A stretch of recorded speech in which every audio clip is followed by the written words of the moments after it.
Mid night air strike Pahalgam ದಾಳಿಗೆ ಪ್ರತೀಕಾರ ಏನ್ ತೆಗೆದುಕೊಂಡಿದೆ ಭಾರತ. ಉಗ್ರರ ಅಡಗುತಾಣವನ್ನ ಗುರಿಯಾಗಿಸಿ ಮಿಸೈಲ್ ದಾಳಿಯನ್ನ ಮಾಡಿರೋದು. ಈ ಬಾರಿ ಹಂಗೆ ಹಿಂಗೆ ಎಲ್ಲ ಮುಟ್ ನೋಡ್ಕೊಳ್ಳೋ ರೀತಿಯಲ್ಲಿ ಮಾಡಿರೋದು. ಎಲ್ಲೆಲ್ಲಿ ಎಷ್ಟೆಷ್ಟು ಉಗ್ರರು ಇದ್ರು ಅನ್ನುವಂಥ ಮಾಹಿತಿ ಪಬ್ಲಿಕ್ ಟಿವಿಯಲ್ಲಿ ಲೆಕ್ಕಾಚಾರವನ್ನು ನಿಮ್ಮ ಮುಂದೆ ಇಡ್ತಾ ಇದ್ದೀವಿ. ಬಹವಲ್ಪುರ 250 ಉಗ್ರರು, ಮುರಿಡ್ಕೆ 120 ಉಗ್ರರು, ಇವೆಲ್ಲ ಜಾಗಗಳನ್ನ ಹೇಳ್ತಾ ಇದ್ದೀವಿ. ಇಲ್ಲೆಲ್ಲ ಈಗ ಹೊಡೆದಿರೋದು.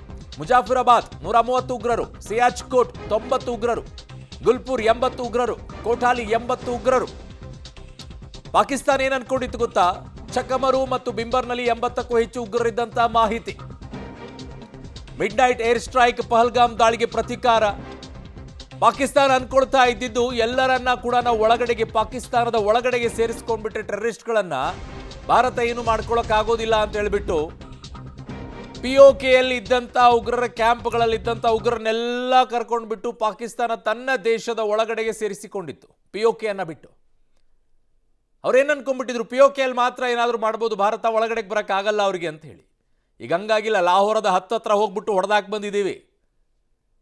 ನುಗ್ಗಿದ್ರೆ ಇನ್ನೊಂದ್ಸಲ ಅವತ್ತೇ ಆಗಬೇಕಾಗಿತ್ತು. ಇದು 1965 ಅಲ್ಲಿ ಯಾವಾಗ ನಾವು ಲಾಹೋರ್ವರೆಗೂ ಕೂಡ ಹೋಗಿದ್ವೋ ಅವತ್ತು ಕಾಂಗ್ರೆಸ್ ಮಾಡಿದಂಥ ಎಡವಟ್ಟಿನ ಕೆಲಸ ಅದು.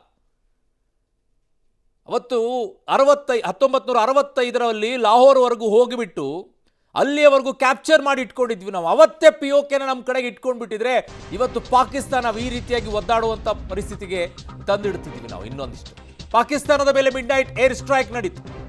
10:30ಕ್ಕೆ ಸೇನೆಯಿಂದ ಅಧಿಕೃತ ಮಾಹಿತಿಯನ್ನ ನೀಡಲಾಗುತ್ತೆ. ಆಪರೇಷನ್ ಸಿಂಧೂರದ ಬಗ್ಗೆ ಮಾಹಿತಿಯನ್ನ ಸೇನೆ ನೀಡಲಿದೆ. ಹೇಗಾಯ್ತು ಏನು ಅಂತ ಹೇಳಿ. ಪಾಕಿಸ್ತಾನದ ಮೇಲೆ ಮಿಡ್ ನೈಟ್ ಏರ್ ಸ್ಟ್ರೈಕ್, ಎಷ್ಟು ಟೆರರಿಸ್ಟ್ಗಳಿದ್ರು, ಏನಿದೆ, ಹೆಚ್ಚಿನ ಮಾಹಿತಿಗಳನ್ನ ಕೂಡ ಕೊಡ್ತಾರೆ. 10:30ಕ್ಕೆ ಸೇನೆಯಿಂದ ಅಧಿಕೃತ ಮಾಹಿತಿ. ಈ ಬಗ್ಗೆ ಈಗಾಗಲೇ ಅಧಿಕೃತವಾಗಿ ಹೇಳ್ತಾ ಇದ್ದಾರೆ. ಆಪರೇಷನ್ ಸಿಂಧೂರದ ಬಗ್ಗೆ ಮಾಹಿತಿಯನ್ನ ನೀಡಲಿದ್ದಾರೆ. ಹಿಂದೆಯೂ ಕೂಡ ನಾವು ಇದೇ ರೀತಿಯಾಗಿ ಆಪರೇಷನ್ ಮಾಡಿದಂಥ ಸಂದರ್ಭದಲ್ಲೂ ಕೂಡ ಇವೆಲ್ಲವೂ ಕೂಡ ಬಂದಿತ್ತು. ಅವಾಗಲೂ ಕೂಡ ಇದೇ ರೀತಿಯಾಗಿ ಹೇಳಿದ್ರು. ಈಗಲೂ ಕೂಡ ಹೇಳ್ತಾರೆ, ಹಿಂದಿನ ಭಾರತ ಇದಲ್ಲ, ಹೊಸ ಭಾರತ ಅನ್ನುವಂಥದ್ದನ್ನ ಇಡೀ ಪ್ರಪಂಚಕ್ಕೆ ಮತ್ತೊಮ್ಮೆ ಮಗದೊಮ್ಮೆ ಭಾರತ ಪ್ರೂವ್ ಮಾಡ್ತಾ ಇದೆ.